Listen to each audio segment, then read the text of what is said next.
John, looks like a nice club here. The limited hangout, the limited ability to hang out there. How are you? I'm excited. I'm looking forward to it. I think this is going to be a really important show. It's something that, quite frankly, I didn't understand until you helped me understand it. I took it for granted for a long time and was John, looks like a confused. nice club here. I, Wait, I think you've got a browser window open. I killed Got it. it. Okay. So I apologize. So in the past, you've mentioned the term limited hangout. Yeah. And I have to be honest, and it's kind of funny because you know how I talk about how, I'm kind of partially retarded. And so for the longest part of time, when you would say limited hangout, I was thinking, well, isn't that kind of what our patron only hour is? We go to and that's kind of the limited hangout where we hang out with our patrons. And I just kind of thought, it's like, well, isn't that kind of what we do? Is we're kind of like, but no, that's not what it is. It sounds like that's what it is, but that's not what it is. And I didn't know that until you explained to me, no, dude, this is like a technique. This is like a thing in like the spy book of, the spy book of Nixon books. came up with it. I didn't know any of this stuff. And so, again, it's one of these things where once you become consciously aware of something, right? I don't know if everybody's aware of conscious competence and all that. This is an important distinction. There's people who can sing, but they don't know if they're singing an F major, an F sharp, Right. an F minor. They don't know. And then there's people who are trained that Right. can, right? And the same thing with piano. I got a buddy of mine who plays piano like Billy Joel, like unbelievably. And I'll say to him, well, are you going G to F? And he goes, I don't know. I have no He idea. doesn't I have no read idea what I'm music playing. or anything like that. Can't read music, has no Wow. idea what he's playing. It's unbelievable. So that's called unconscious competence. Unconscious competence is when you're really good at something and you really don't know why. And quite frankly, I'm unconsciously competent, it seems, at investigative journalism because I didn't go to school for this, right? I didn't Right. study this. Right? And then I was doing a Spaces this week on Twitter, or X, whatever I want to call it. I call it Twitter. I was doing a Spaces for the first time, or the second time. And one of the guys comes on Spaces who goes by the handle Cicero Spider, and he's a former investigative prosecutor or prosecutor. And he comes on and said, the things you're doing are the things we would do as prosecutors. We're trying to nail down dates. Because if we can nail down dates, there's no wiggle room. It's hard to escape from that stuff. And he said, so whether you're doing consciously or unconsciously, this is what we would do when we were prosecuting people. And it was a very interesting bit of feedback because I don't really know what I'm doing. I'm just using this method where we just review a ton of evidence and don't come to conclusions until the evidence is overwhelming. And that's that inductive reasoning. That's that whole inductive reasoning method, right? That we're not sure exactly what's going on here. So let's just review as much evidence as we possibly can. And so more evidence came in this week that's really compelling that we're going to be looking at with our patrons. But something also happened this week that we're going to talk about, which has to do with the limited hangout. And it became sort of overwhelmingly obvious to me this week how important this limited hangout is. And The that opposition, it's not just you mean, people doing it to you. not just to me. In other words, it's not just doing it to me. It seems like this technique, and we're gonna break it down. So this is the thing that you've done that scares the bejesus out of these guys, is you've codified their Help people techniques understand it. Yeah. and their methods, right? And in fact, in the past, you pulled something up in the past. I forget what it was, but it had like, gaslighting, all the different steps of Terminology, right. of the Oh subterfuge yeah. I know what right? you're talking about. That And it was like report. 10, 11 things. And it was like, man, once you know what and we covered it in a show probably 2, 3 years ago. Once you know what these steps are, once you know what the techniques are, and it's gaslighting, it's the limited hangout, and the limited hangout has certain characteristics. And we're going to take a look at that in this show because this is really important. So that's what we're going to do tonight. And with the patrons, we've got a bunch of video content to look at to explore just how egregious some of this stuff is. And so we're going to look at that with the patrons. So I've got a couple slides prepared for our YouTube audience, but first probably should talk about the book, the upcoming book. I'm real excited about this. This is coming out soon. This book, I have to thank Lori, who's been cranking out some awesome artwork. So Yeah. I stole Lori's artwork, but this the new book that's coming out, I'm a Bat Bitch. It's a good costume on this chicken. No, this is a story of a young chicken in Wisconsin in Yoshihiro Kawaoka's lab, and Yoshi says with just 4 changes, I might be able to make you the bat that you feel like on the inside. And so this is, we're getting into, the whole trans thing. It's a really exciting book. Trans-species. Well, yeah, exactly. And so, imagine being born a chicken, but identifying as a bat. And I think you see where the book is going. So wow. I'm looking forward to it. I think the audience is really going to enjoy this. I'm a Bat Bitch coming out soon. Excellent. From Simon & Schuster. Yeah, really excited. Earlier, I think yesterday, today. Oh, yeah, this was good. Released an interview that I did with Melissa McPhee. And I spoke to Melissa about 3 weeks ago, I guess, but I waited because there was a bit of something she said that was so hot, I couldn't put it on YouTube, number one. But then I waited and found some research, and I was like, holy moly. And the research confirms her observations. I don't want to say anything more about it, but it's a wild story. I posted it on Rumble because I didn't want to upset our hosts here at YouTube. Right now we're live on YouTube. I didn't want anybody to get upset on YouTube. So I posted this over at Rumble at the I Am John Cullen channel. So you guys can find that over there. And that's the Melissa McPhee story. And it's fascinating. And I think she just did an interview the other day with either Dr. Drew or Nino the boxer or something like that. Oh my God. Uh-huh. We could put him here in the, he'd be stuffing dollars in. Well, he's a couple tiers down. This is, you're talking this is top tier. I don't think most people have no idea who David Nino the boxer is. He's the guy who announced Robert David Steele's death. It was death, right? And dubious evidence. This guy, yeah. Where does this guy come out of the woodwork? Yeah. And now he's like the Robin to Dr. Drew's Batman. He's like doing shows with Dr. Drew. What's with Dr. Drew? That's why we have him here at the limited hangout table. Yeah. So we're going to take a closer look at this.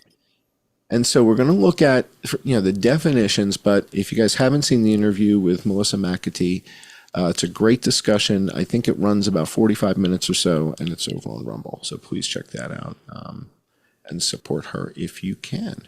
All right, why don't we hop over to our slides, and I'll share with the YouTube audience as much as I can, and then we're going to go to the patron-only portion of the show. And there, we're free to run video clips and things like that. One of the video clips we're going to be looking at is, I think, an interview that Bob Malone did with Joe Rogan. And Bob Malone with Joe Rogan tells him sort of the story of how he got involved in the whole COVID thing. Yeah. And he gets a phone call from Michael Callahan. And Michael Callahan is in China. And Callahan says, hey, Bob, you better get your team together and get over here. To China? I feel like I'm watching. Yeah, I feel like, what do you guys, playing the movie Contagion? Is that what you guys do? You pretend you're in the movie or something? Get your team together and you better get over here. It's like, guys, it's not a movie. Yeah. So he's telling the story to Joe Rogan, and we're going to watch this with our patrons. We go to the patron-only portion. I've got the clip queued up. But there's nobody dead. And again, I'm wondering, why was Callahan, who, according to Bob Malone, is a CIA agent, why is he so worked up if nobody's dead? I could totally understand if Callahan calls Malone and says, Bob, I got 1,600 dead people stacked up here in the gymnasium. You better get your ass over here. I get it. Well, I don't know. I mean, clean them up. I don't know. Put them in the incinerator. I don't know what his job is. Show up. If you had a bunch of dead people, I could understand. Yeah. But so we're going to listen to the story. What did he tell you? He has firsthand account of what? From Callahan. But there's nobody dead. So I don't know. Maybe these guys went out for absinthe when I don't know what they were doing in China. My old lawyer brought that back to the United States. Absinthe. Oh, man. The Thujon, baby. So I don't know, but we're going to listen to it. You're going to get to hear it in his own words.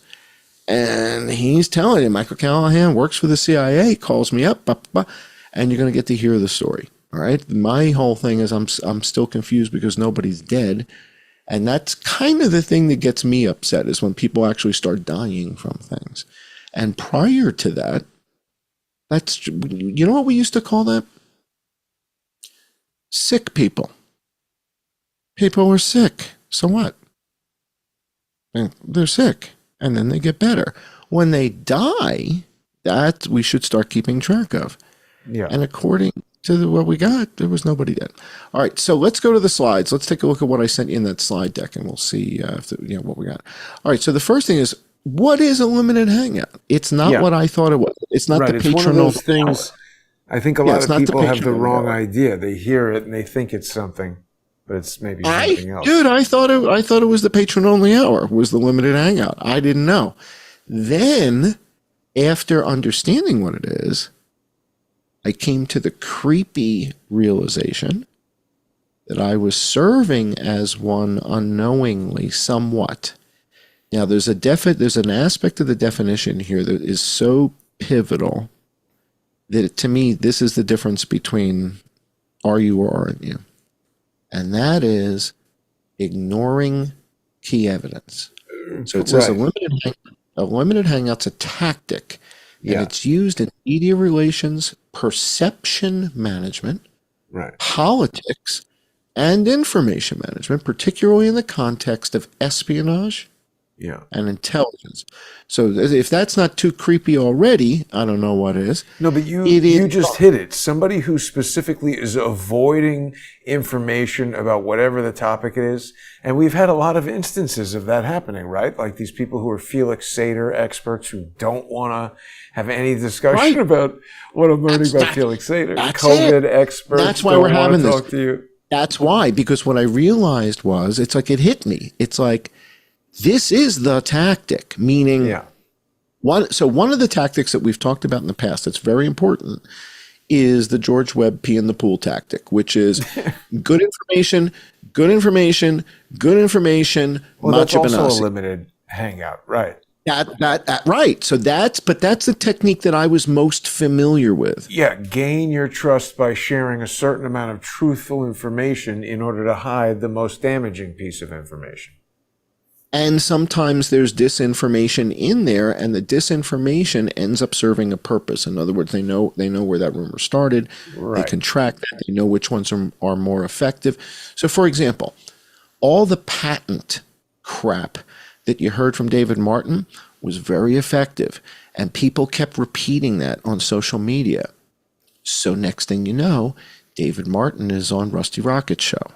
Right. So they promote him up because the stuff he's doing is resonating. Right. So this is kind of, the winners and losers are being chosen often based on how they're performing in the social media world. And David Martin's very convincing. He's very, charming guy, easy to listen to, very articulate, and he's got tight data. And he's not using the pee in the pool technique. He's not dropping bad data. David Martin? No. No. Everything this guy's got is tight as a drum. What does he talk about? The vaccine doing something or whatever? He talks about the ancient history of the patents that go into the lipid nanoparticle and the hinge and the structure. Kind of taking Hawkins' angle by doing that. It's kind of like telling us the deep history and where did Mary Lou Danley go to high school? Who did she date? Where did she go to college? The patents of the lipid stuff, that was what Hawkins was onto with the, Correct. So in a way, he's kind of identity duplexing Hawkins, who passes away, right? So now Hawkins can't say, hey, wait a second, I'm the patent guy. What are you doing here? Yeah. Right? So David Martin, all about patents and the minutia of COVID history. He's super masoned up on his website there. Yeah, he is, and so we've gone over that. But the net of it is all the stuff he delivers, his information, he's not using the same technique we've seen from George Webb. There's no Macha Banasi drop. There's no bad data that now we can kind of track that whole Macha Banasi story. And if that shows up in the New York Post, we're like, oh, look at this. They're falling for this crap.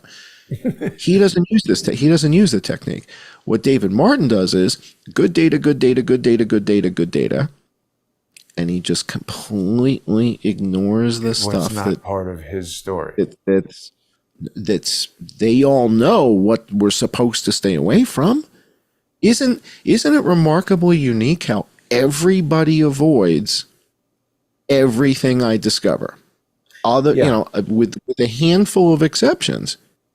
Right? So I've been a guest on a handful of podcasts, and I've had a handful of guests that will stomach this conversation, right? So Dr. Dave Cullen, Dr. Scott Jensen, there's been a handful of people that will go here with us. Yeah. Relatively few. And in the last 6 months, when we started throwing these dates out, the January 10th, January 13th date, no one. And keep in mind, people like Dr. Jason Dean have had Ed Dowd on the show, have had Peter McCullough on the show. And they won't show with me. They won't come on with me. Yeah. So, right. So they are avoiding the evidence. And to me, it's huge. This is tremendous. Yeah. And so now look at you with the Twitter coup. And you're like, well, why won't Matt Taibbi look at it? Yeah. Same thing. Exactly. If they put the blinders on and they talk about 92% of the story. Right. And they leave out, the Adam Sharp Twitter coup piece. They leave out the comorbidity piece. They leave out key pieces. And then you're like, well, wait a second. Is leaving out key pieces of evidence a part of the strategy of the limited hangout? And so you think about, so in other words, you serve this up on a silver platter. You've handed this to Taibbi, to Schellenberger, to other journalists, quote unquote. Congress members, all kinds of people. On a silver platter. And this is the other part that people are starting to get upset about right now, is they're starting to realize that certain senators maybe should be in the same limited hangout card table with us. So if we go to let's show everybody who you got in the thumbnail and why, and maybe which senators should be at the table but are probably in the bathroom doing bumps or something like that. So, in the VIP who do we lounge. Exactly. They're in the champagne room. All right. So look, did you these are AI generations of these guys, aren't they? Well, no. This is Joe Rogan from a photo of him. These two are bodies AI. Yeah, there's a whole bunch of stuff going on. Okay, but this is real Mindy. That's one of her. She's not AI. I just pulled that picture out of one of her stripper photos. Yeah. You can just do a quick search. All right, so ask her, laser or wax? Well, I'm not sure it's going to matter much. All right, so the notion here is, are there things that certain people won't talk about? And to what extent is that incredibly powerful, and why? Now, are there things that Tucker won't talk about? Well, a couple weeks ago, we played a clip for our patrons of Tucker Carlson, and I think it was Jack Posobiec, talking about the Las Vegas shooting. Oh, yeah, and right. Right, and Poso says to Tucker, what about the Vegas shooting, man? What about that? And he's like, dude, that is some dark stuff, man. It's like, I don't, so he doesn't want to go there. Yeah. And it's like, Tucker knows who I am. Tucker knows we're here. Tucker knows if he's ready to talk about Vegas. He's used my clip on his show with Dershowitz, and he was talking about helicopters in Vegas before they told him to STFU. Yeah, exactly. So the question is he genuinely afraid to go there? And then how much of the stuff that I've reported about COVID has he been genuinely afraid to touch? Like the graphic that Fox put up about how many people were dead in Beijing versus Shanghai or New York or whatever. Then you get Dr. Drew. Dr. Drew follows me. And a week or so ago, in fact, if you go in the deck, right, it's in the deck. I think it's the next slide. So the next slide in the deck is Dr. Drew said something because I'm like, what are you guys talking about this other stuff for? Yeah, there it is. When you attack your allies, who benefits? Your allies or your enemies? I'm like, how are you my ally? What did you do? Only 32 views on this tweet. Doesn't he have like 1 million followers? Right. Why So is if that? you're anywhere in my domain, you're not going to get seen. Whether you're replying to me, weird. it doesn't matter who you are. You could be Barack Obama. It's going to get 28 views. Wouldn't matter. But Dr. Drew, again, he's following me. But in what way is he helping me? Now, if he's watching right now and he's the guy who sends me $250 a month on Subscribestar, I'm sorry, bro. I love you. You're the best. But I'm not sure that's the case. And the truth is, this for me, it's not about the $250 a month from Subscribestar. It's about getting the damn message out as to what happened here. And he's not helping. Neither is Brett Weinstein, who we heard a week or 3 ago said, "Oh, I'm a big fan of your work on Las Vegas." Yeah, but Well, that would change everything if you said that publicly, Brett. Have you on the podcast or something. And we're talking about Christopher Wray, who's in front of the Senate right now, and everybody's beating up Christopher Wray. And I'm here saying that the biggest issue we have with Christopher Wray is how he handled the Las Vegas shooting and how he covered all that stuff. Is that the biggest issue? Well, Twitter. It's the easiest one that I can. Amendment, it's the easiest one I can get him in handcuffs in the shortest amount of time. penetrating the judicial branch. I have some issues. Yeah. Point But of we order, got 60 Mr. dead. Chairman. But we got 60 dead. I got 60 dead. All right. So Brett, we just talked about, right? We talked about him, how he won't talk about the Vegas shooting. Dr. Drew thinks he's helping me out because he's following me, but not reposting anything. He doesn't resend any of my stuff. Right. Yeah. So even him insulting you, just interacting with your Twitter account is the biggest help he's giving you there. Okay. Right. All right. So is ignoring key evidence. So this is kind of the heart of the matter here. Yeah. Is ignoring key evidence. So why don't you read what's That's the exactly answer? what it is. Yes, What's it say? ignoring key evidence is a common tactic used in limited Hangout operations. The goal is to reveal some information while concealing the most damaging facts. A few key points. Limited Hangouts involve admitting to lesser crimes or releasing some information to hide the whole truth. Conspirators only do limited Hangouts when desperate, as it can reveal they were previously lying or covering up big truths. Another good example of a limited Hangout was when I was contacted by Laurel Everly, who had rented the home from Imran Awan. And she gave us a video from her cell phone of her sons riding skateboards in the basement, and it revealed a Cox Cable internet router that Cox Cable confirmed had an active account going into the house, RJ45 line going into the garage. And when we released all this incredibly damning information that Imran Awan had a server in a shed off the garage, George Webb went to the house and showed a different shed. And then when he got to the garage, he's like 1 second of showing the shed and then turned his camera away because he was trying to deflect people to the wrong shed. Limited Hangout. He'll tell you about Imran Awan, but he doesn't want you to know he's got the server. All right, so that's the second paragraph. So the second paragraph is the disinformation part. Right. Which is what he did. All right, so that's what I call that peeing in the pool. So that's when you introduce the disinformation part after In other words, it's like a con. It's, you're giving good information, good information, good information, good information, bad information, good information, good information, good information, bad information, good information. And they don't know which is what. And this is, to me, that's the Macha Benassi piece of the story. Exactly. Right? Injecting bunk. That's it. So once you start breaking this down and you start to codify it and you start to see it as a technique and you realize that ignoring key part of it. findings is not just part of it, it's kind of the heart of it. In other words, look at all the stuff you're literally hand delivering to these guys. Literally hand delivering. Okay. Right? And then you go to the event and you're like, wait a second, I saw this guy at another event before and he's the same character. Exactly. Dude, we're living in the Truman Show.